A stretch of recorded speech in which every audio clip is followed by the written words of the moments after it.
గొప్ప నిర్ణయం తీసుకొని ఇవాళ దేశానికే ఒక మోడల్ గా తెలంగాణ రాష్ట్రం నిలవబోతుంది. నేను మీ ద్వారా కూడా పెద్దలు మాట్లాడుతున్నారు, చాలా విషయాలు చాలా మాట్లాడతారు, ఇక అవన్నీ నేను కూడా మాట్లాడతా. కానీ ఇవాళ ఒక మంచి సందర్భం, ఇట్లాంటి మంచి తరుణంలో కూడా దయచేసి రాజకీయాలు కోడిగుడ్డు మీద ఈకలు వేరకండి. మీరందరూ కూడా మనందరం కూడా సామాజిక న్యాయం కోసం డాక్టర్ బాబాసాహెబ్ అంబేద్కర్ భారత రాజ్యాంగం నమ్మే వ్యక్తులం, ప్రజాస్వామ్యాన్ని నమ్మే వ్యక్తులం. ఒక్కటే వాడు చెప్తాను ఇది జీవోనే, ఇది చట్టం కాదు, ఇది ఆర్డినెన్స్ కూడా కాదు. లాస్ట్ ఆర్డినెన్స్ జీవోకు ఆర్డినెన్స్ కి చట్టానికి చాలా తేడా ఉంది, తమ్ముడు తెలుసుకోవాలి. చేయకండి, మీ ఇష్టం ఉన్నట్టు మాట్లాడితే ఇది కాదు. జీవో దేనికి ఉపయోగం నాకు అర్థం కాదు. మీ మీద గౌరవం పోగొట్టుకోకండి. ఎవరికి ఉపయోగం జీవో వల్ల? మనందరం సపోర్ట్ చేసుకుందాం. జీవో వల్ల జీవోను మీకు గొప్పగా మీరు చెప్తున్న తప్పితే జీవో వల్ల ఎవరికి ఉపయోగం చెప్పండి ఫస్ట్. అది చెప్పు, జీవో వల్ల ఎవరికి ఉపయోగం? మీరు మాట్లాడినప్పుడు నీ మాట మీరు రాసుకోండి, మీరు రాసుకోండి, నేను మాట్లాడిన తర్వాత మీరు చెప్పండి. మీరు పెట్టిన జీవో తమని అడిగేది, మీరు పెట్టిన జీవోని ఎవరికి ఉపయోగం అది చెప్పండి ఫస్ట్. నేను చెప్తా ఎవరికి ఉపయోగం, బీసీలకు ఉపయోగం, ఎవరికి ఉపయోగం నేను చెప్తా, రాసుకోండి మీరుగా. ఇట్లా కాదు కదా, డోంట్ డిస్టర్బ్. నేను మీ మీద గౌరవం పోగొట్టుకోకండి. నేను ఏమంటున్నా అంటే అడిగింది స్ట్రైట్ గా అడుగుతున్నాను, జీవో వల్ల ప్రజలకు ఏమైనా ఉపయోగమా, చట్టమా, లేకపోతే ఆర్డినెన్స్ ఏం తీసుకొచ్చిండు? నేను స్ట్రైట్ గా అడుగుతున్నాను కదా, నేను ప్రజల తరపు నుంచి అడిగేది, బీసీల వాళ్ళ తరపు నుంచి.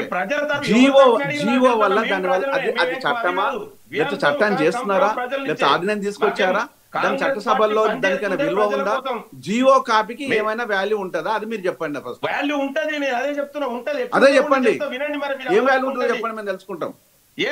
తెలుసుకొని మేము మిమ్మల్ని ఫాలో అవుతాం, మిమ్మల్ని ఫాలో అవుతాం. మీరు వినండి, నేను చెప్తా, అక్కడికే వస్తున్నా. ఇవాళ తెలంగాణ వ్యాప్తంగా కూడా ఒక పండుగ వాతావరణం నెలకొన్నది. ఎందుకంటే గతంలో ఉన్న రిజర్వేషన్ తగ్గించిర్రు. ఇవాళ జనాభా తమాషా ప్రకారం రిజర్వేషన్ ఇవ్వడం కోసం ప్రభుత్వం అసెంబ్లీలో బిల్లు పాస్ చేస్తే బీజేపీ దాన్ని ఆమోదించకుండా 5 నెలలుగా తన దగ్గర పెట్టుకుంటే ఇవాళ ఎందుకంటే భారత రాజ్యాంగం ఆర్టికల్ 243D ప్రకారం, D6 ప్రకారం, ఆర్టికల్ 243T సబ్ ఆర్టికల్ 6 ప్రకారం రాష్ట్ర ప్రభుత్వాలకు స్థానిక సంస్థల్లో రిజర్వేషన్ ఇచ్చే అధికారం ఉంది. దానికి అనుగుణంగానే ఇవాళ తెలంగాణ ప్రజా ప్రభుత్వం గౌరవనీయ ముఖ్యమంత్రి రేవంత్ రెడ్డి గారి ఆధ్వర్యంలో బీసీలకు స్థానిక సంస్థల్లో 42% రిజర్వేషన్ ఇవ్వడం కోసం ఇవాళ జీవో ఇవ్వడం జరిగింది. ఇట్లాంటి మంచి వాతావరణంలో మనందరం కూడా ప్రభుత్వానికి వెన్నుదన్నుగా నిలుద్దాం. మనందరం కూడా సామాజిక న్యాయం కోసం పోరాడిన వ్యక్తులు.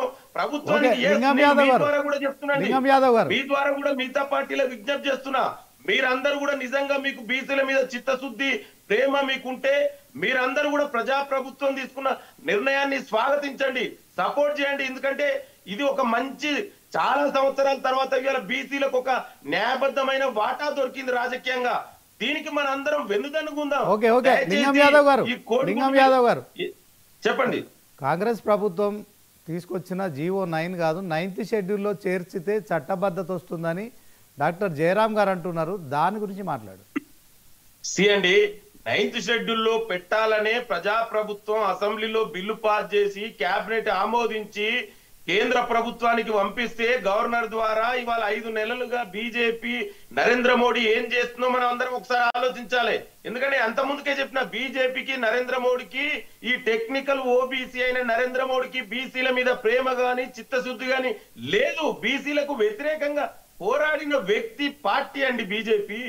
5 నెలలు వెయిట్ చేసినాం, ఇక వాళ్ళ నుంచి కావట్లేదు. అందుకే మనకు రాజ్యాంగం ప్రకారం ఏదైతే రాష్ట్ర ప్రభుత్వాలకు అధికారం 243 ప్రకారం, 243T6 ప్రకారం మనకు అధికారం ప్రకారం రాష్ట్ర ప్రభుత్వం జీవో ఇచ్చింది.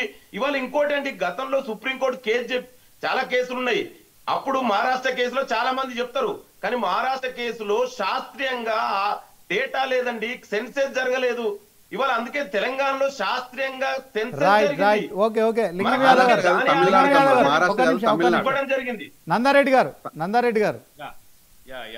టెక్నికల్ గా ఓబీసీ మీ ప్రధాని అని చెప్పి లింగం యాదవ్ గారు అంటున్నారు.